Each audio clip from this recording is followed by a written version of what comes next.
2024 সালের 5ই আগস্ট চানখারপুলে যেই 6 জন শহীদ হয়েছেন, শহীদ আনাস, শহীদ ইসমামুল সহ, সেখানে আমি উপস্থিত ছিলাম। 5ই আগস্ট আমরা ঢোকার চেষ্টা করছিলাম, শহীদ মিনারের দিকে আসার চেষ্টা করছিলাম, কিন্তু পুলিশ সেই আমাদেরকে প্রবেশ করতে দিচ্ছিল না এবং গুলি করছিল। সেখানে আমার সামনেও সেদিন 2 জন শহীদ হন এবং অনেকেই গুলিবিদ্ধ হন। সেই মামলায় আজকে আমি ট্রাইব্যুনালে আমার অসমাপ্ত সাক্ষী দিতে এসেছি এবং আমার বক্তব্যের পক্ষে 2টি ভিডিও চিত্র আজকে দাখিল করেছি এবং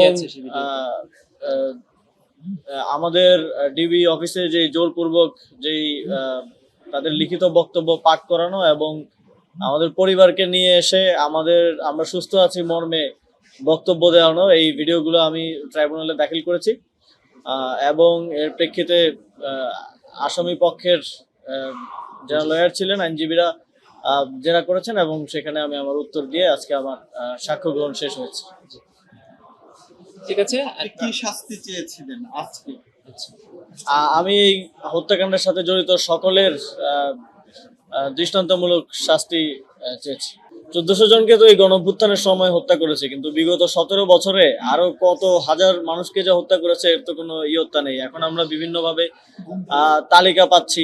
এর আগেও আমরা আরো 2টা হত্যাকাণ্ড আমরা প্রত্যক্ষ করেছি, যেটা বিডিআর হত্যাকাণ্ড এবং পরবর্তীতে যে শাপলা চত্বর হত্যাকাণ্ড, এবং শত শত মানুষকে গুম করে হত্যা করা হয়েছে, অনেককে আর ফিরে পাওয়া যায় নাই। আমরা আয়নাঘর প্রত্যক্ষ করেছি। সুতরাং এই প্রত্যেকটা ঘটনায় প্রত্যেকটা ভিকটিমের জন্য যদি আপনি একবার করে বিচার করতে যান, তাহলে এই বিচার হয়তো কিয়ামত পর্যন্ত শেষ হবে না।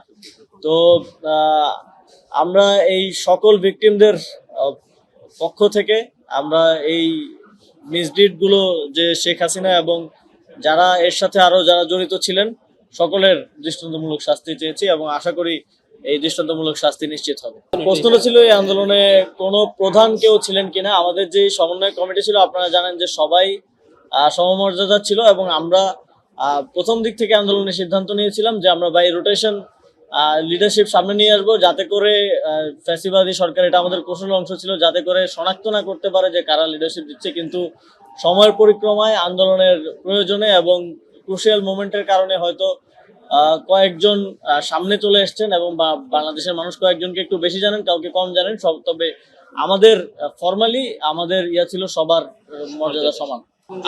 আমাকে জিজ্ঞেস করা হয়েছিল যে চানখারপুলে যেখানে 6 জন হত্যা মামলা, সেখানে কোনো পুলিশ নিহত বা আহত হয়েছে কিনা।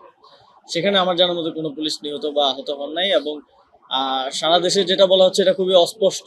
এই বিষয়ে স্পষ্ট কোনো কিছু আমার জানা নেই, সেটাই আমি আদালতকে বলেছি।